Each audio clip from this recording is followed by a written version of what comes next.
વલસાડના કૈલાસ રોડ ઉપર નિર્માણાધીન bridge structure તૂટી પડ્યું. ક્રેન વડે કાટમાળ હટાવવાની કામગીરી ચાલુ. ફાયર વિભાગ પોલીસ કાફલો ઘટના સ્થળે.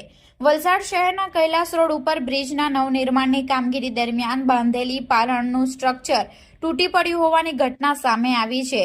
આ દુર્ઘટનામાં કેટલાક શ્રમિકો ગંભીર ઈજાઓ પહોંચતા તેઓને સારવાર અર્થે ખસેડવામાં આવ્યા છે.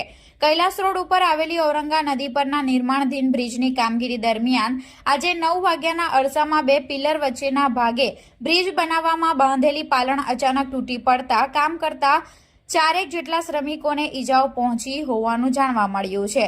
ઘટનાને પગલે ફાયર વિભાગ અને પોલીસનો કાફલો ઘટના સ્થળે પહોંચ્યો છે. ફાયર વિભાગે 5 શ્રમિકોનું રેસ્ક્યુ કરી સારવાર અર્થે હોસ્પિટલ ખસેડ્યા છે. હાલ ક્રેન વડે કાટમાળ હટાવવાની કામગીરી હાથ ધરવામાં આવી છે. વલસાડ જિલ્લા પોલીસ વડા યુવરાજસિંહ જાડેજાએ જણાવ્યું કે સવારે 9:15 અરસામાં ઔરંગા નદી પર બની રહેલા ઔરંગા બ્રિજ માટે ગટર મૂકવામાં આવ્યો હતો, જેના લેવલિંગના કામ દરમિયાન સ્ટ્રક્ચરનો એક ભાગ સ્લીપ થઈ ગયો હતો. અહીં કામ કરી રહેલા 4 જેટલા મજૂરોને રેસ્ક્યુ કરી સારવાર અર્થે ખસેડવામાં આવ્યા છે. હાલ વધુ કાર્યવાહી ચાલુ છે.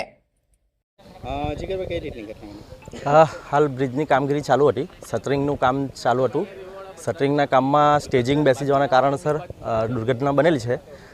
4 લેબરોને નાની મોટી ઈજા થયેલ છે. કોઈ ફેટાલિટી હાલ નથી. સેફટીના સાધનો તો હતા જ. જસ્ટ હજી લેબરો આજે વર્ક માટે સ્ટાર્ટ કરી રહ્યા હતા. એટલે જસ્ટ બ્રિજ ઉપર ચઢવાનું સ્ટાર્ટ થયું હતું ને ત્યાં જ ઇન્સિડન્ટ થઈ ગયું છે.